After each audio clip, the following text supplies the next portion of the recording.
Railway CI TTD మాజీ AVSO Satish Kumar హత్య case విచారణను పోలీసులు వేగవంతం చేశారు. ఇప్పటికే 10 ప్రత్యేక బృందాల ద్వారా అన్ని కోణాల్లో దర్యాప్తు చేస్తున్నారు. అయితే ఈ కేసును గుత్తి రైల్వే పోలీసుల నుంచి తాడిపత్రి పోలీసులకు బదిలీ చేయాలని అధికారులు నిర్ణయించారు. సతీష్ కుమార్ ప్రయాణించిన రాయలసీమ ఎక్స్ప్రెస్లోని ప్రయాణికులను విచారించేందుకు కూడా సిద్ధమయ్యారు.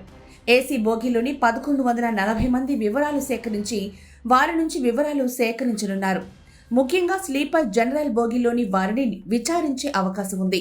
A1 బోగీలో సతీష్ కుమార్ బ్యాగ్ ఉన్న 11వ సీటు పక్కన ప్రయాణికుల నుంచి వివరాలు సేకరిస్తున్నారు.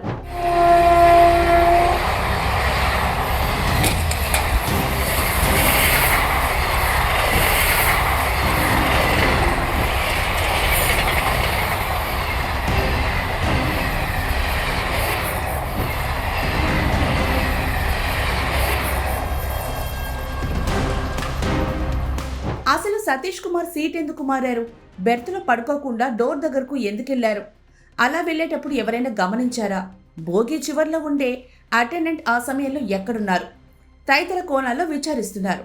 సతీష్ కుమార్ ఒంటిపై గాయాలకు సంబంధించి నమూనాలను ఫోరెన్సిక్ ల్యాబ్కు పంపించారు. నివేదిక వస్తే మరింత స్పష్టత వస్తుందని పోలీసులు అంటున్నారు.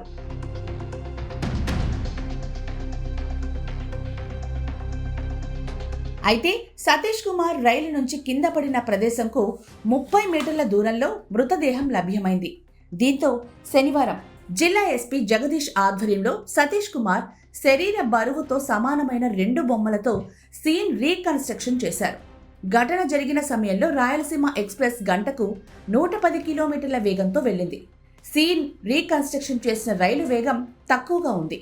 దీంతో ఖచ్చితమైన ఫలితాల కోసం ఆదివారం తాడిపత్రి ఏఎస్పీ రోహిత్ కుమార్ ఆధ్వర్యంలో మరోసారి సీన్ని రీకన్స్ట్రక్షన్ చేశారు. ఈసారి 3 బొమ్మలను తయారు చేసి గుత్తి రైల్వే స్టేషన్లో రైలెక్కి ఘటనా స్థలం వద్దకు రాగానే వాటిని కిందకు తోసేశారు. ఆ సమయంలో రైలు 120 కిలోమీటర్ల వేగంతో వెళ్లినట్లు పోలీసులు తెలిపారు.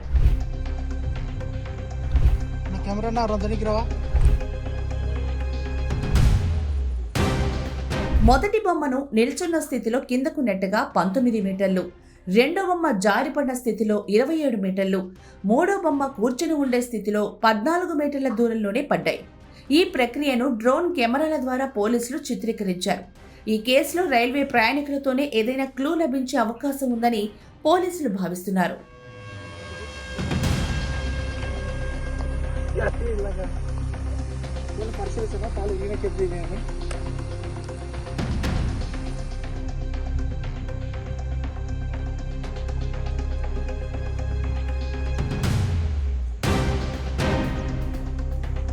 టైట్ కంటే పట్టుకో